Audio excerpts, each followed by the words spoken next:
albininka nan da ya kama kuguna ita hegi ya kina da adda nace yalla wai ba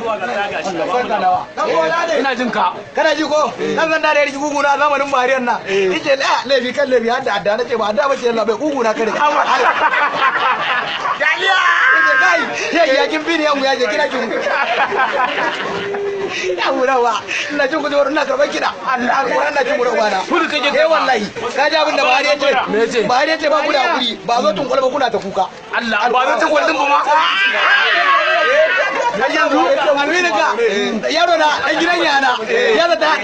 dan kwari ne ni yace baba zan mika kasuwa ne a yaro ba ka iya kasuwanci na ba ya da ya gone da ni ya zo kasuwa ya da ku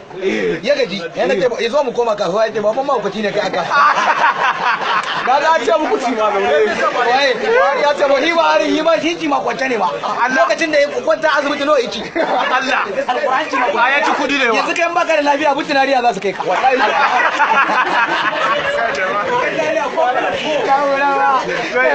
muna cin uwar magun ga wannan Allah na rane da Allah 50 dina kenan na tura mar har yanzu bata ga ba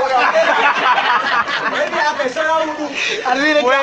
na rane da Allah ba wannan hada kuka ba alquran Allah da annabi ko ai ba yace mai kwanci ya dauka dai kai na riki kasan nan za ga dan iskar shugaba Allah kaza Allah ya ka koma tallafiya wuta ai na rage da Allah kasan nan ba kyau in kaga mutum a rana ba a rana ba har da kuka wallahi har da kuka ba maka a rana ke baba sanni a jiki yana fama ba yana fama na rage da Allah yana fama albininka na rage da Allah yaro na da ya ganni ina bacci ta ido do